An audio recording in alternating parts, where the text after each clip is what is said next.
Science-based learning. In all professional fields where precision matters, such as engineering, medicine, and computer sciences, experts follow the data of scientific studies. Why then have we not applied the same mindset in the field of education? We know we are creatures of habit and can be resistant to change, so we must take intentional steps towards incorporating data-driven practices into the classroom.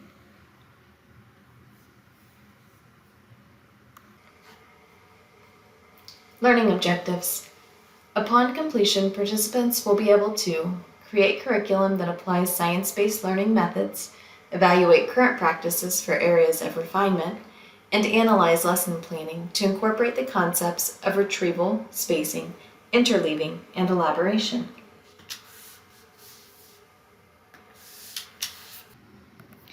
The missing lesson. Why don't we teach science-based study habits? Cramming, rereading, highlighting, and mass practice are all techniques that many of us have used in our educational career. They are strategies that we've been taught and follow along with out of habit. However, there is research and data proving that these methods are not nearly as beneficial as other study skills and instructional tools. So why then do we continue to practice them? Today we're going to learn about data-driven methods of teaching and learning to increase our students' comprehension, long-term learning, and self-efficacy.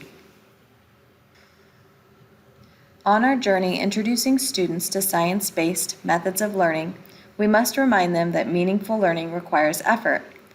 It's human nature to seek the path of least resistance, but that path will not yield in great results in their education. For example, studies show that reading and rereading content does not result in long-term retention or meaningful connection to the new information. However, it remains a popular study habit because it gives students the illusion of knowledge. In other words, as their fluency of the reading improves, they feel they are retaining the information. As educators, we want to reinforce habits that will assist our students in accurately calibrating their own knowledge and create deeper connections to the content. When students understand how these new and challenging study habits will benefit them, they will be more likely to put in the effort. Attitude and effort play a huge role in education. Today we will talk about incorporating these new concepts transparently into your curriculum and instruction to improve student buy-in. As educators, we share a knowledge of Bloom's taxonomy that allows us to assess our students' knowledge. Wouldn't students also benefit from an understanding of Bloom's work in relation to their educational journey? How great would it be if this was a common language in the classroom? When students understand the learning objectives, they can more accurately grasp their level of understanding and are able to find areas to focus on for refinement. We are all born with our inherited biological starting point for learning. Studies show that we can improve our intelligence even overcoming some learning obstacles that we might face. Therefore, it is so important that we approach students with a growth mindset, a concept introduced by Carol Dweck. Growth mindset encourages educators to focus on the concept of growth as opposed to static benchmarks. This approach empowers students to take control of their education. When we reinforce the importance of grit, effort, and occasional failure, we are encouraging students to reach their potential and to think creatively. Promoting effort over achievement is beneficial for the student, teacher, and society. Students who are not encouraged to continually grow can sometimes stagnate and experience a loss of motivation. When planning instructional style, focus on your content. A Google search on learning styles will yield the results of many theories and claims, but the simple truth is we do not have the data to support the theory that these styles significantly impact comprehension. Focusing too much on differentiating styles can serve to muddy the waters when we're lesson planning. Just remember, instructional style is best paired with content, as opposed to the perceived style of the learner.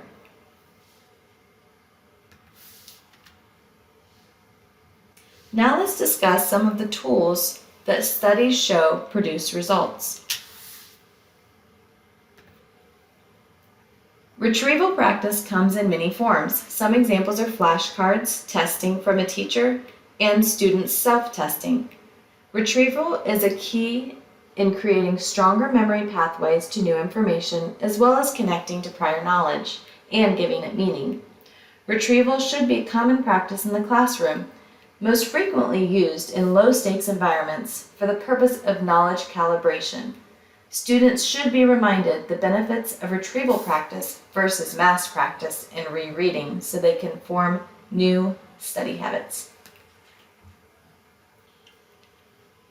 In the classroom, we should reinforce and model the value of reflection. This is a skill that students can practice anywhere, and it increases their memory if they do so regularly. Reflection requires retrieval, forms connections, and can be used to create mental models. These models give students the ability to reflect on and correct past mistakes, as well as play out future scenarios. This practice requires a set of memorized steps or skills in order to be beneficial. As educators, we often fall into the comfort of massed practice. In other words, we lump new subject matter into a unit and practice it repeatedly, test, and then move on. This gives students the illusion of mastery because they can repeat the new skill with some level of fluency. However, studies show that spacing the material or practice allows time for the brain to consolidate and connect with the new information. These lapses in time also reinforce retrieval paths in the brain. When some forgetting has occurred, the students are forced to recall the information, which results in a desirable difficulty. Building structure or mental models is a skill that students possess to varying degrees. There's limited research on whether this is a skill that can be learned. However, we do know that students do better on highly structured assignments. As instructors, we can teach and model the habits of structure builders.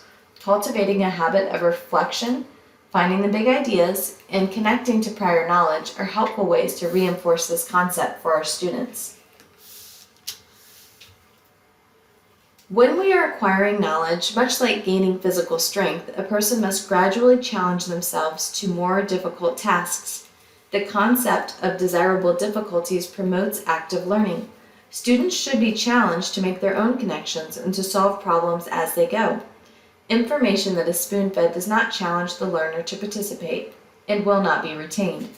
It may seem counterintuitive, but unsuccessful attempts to solve a problem lay the groundwork for deeper understanding. Undesirable challenges, though, are ones that cannot be overcome or that create too many stumbling blocks and can turn the learner off.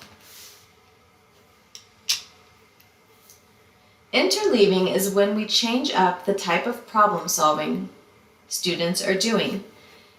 This can seem counterintuitive because it slows down the initial speed of learning. However, studies show that students retain knowledge at much higher rates and gain deeper understanding.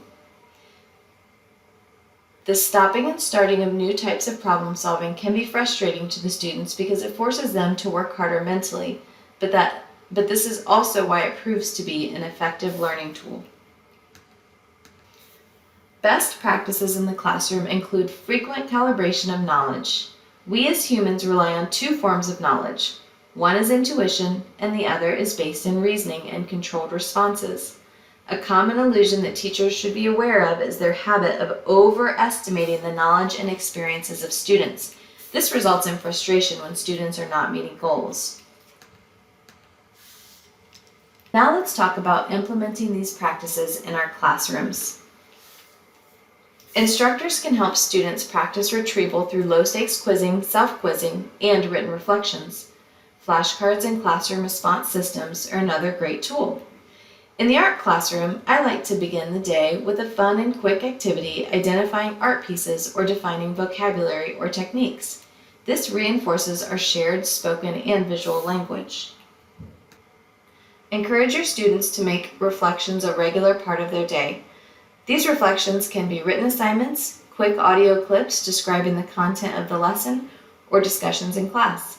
When students reflect on new materials, they internalize and form connections to it. In my classroom, students write reflections when they complete a piece of art. This helps them identify areas of strength and weakness and requires them to connect with prior knowledge. When planning for the unit, semester, or year, prioritize the most important information and skill sets for your students to learn. Once decided, space out your instruction and retrieval practices accordingly. Consider implementing daily, ungraded recall, frequent low-stakes quizzing, as well as higher-stakes tests. Remember, the purpose of spacing is to allow time for knowledge consolidation, as well as some forgetting in order to challenge retrieval. Structure building should also be a part of our shared language in the classroom. We know that students do better with scaffolded or structured lessons.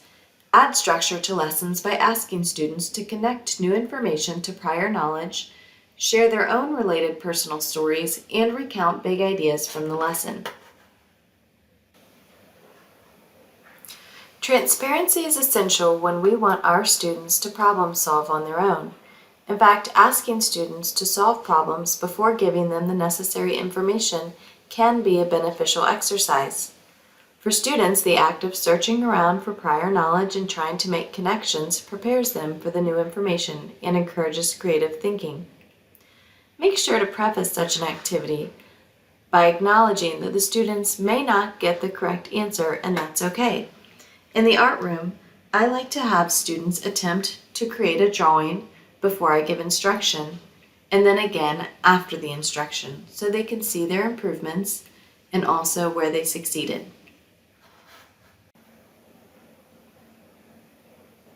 Education is tied to mass practice, even though data-driven studies tell us that interleaved practice is superior. Even our textbooks are set up for mass practice. Learn a skill, practice, repeat, and move on.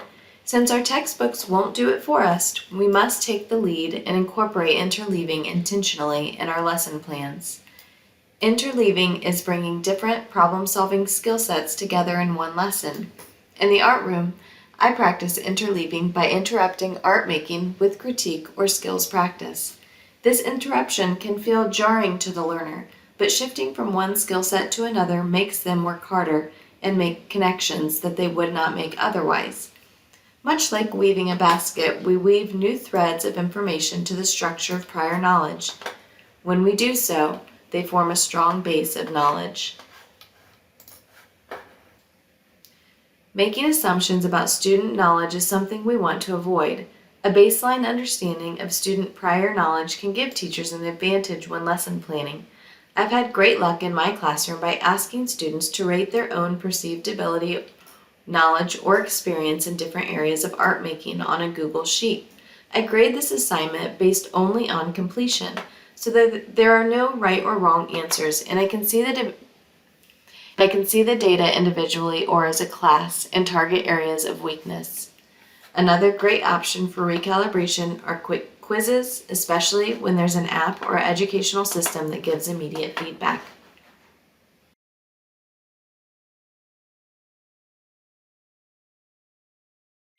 Education will always remain partially as an art form, subject to the style and personal experience of a given instructor and student, but both instructor and student grow and become better equipped at relaying and retaining information when they possess a working knowledge of how these scientific tools of learning work in concert. By analyzing our practices, evaluating where to make changes, and creating new plans, instructors, coaches, and educators in all fields can apply these concepts to their content delivery.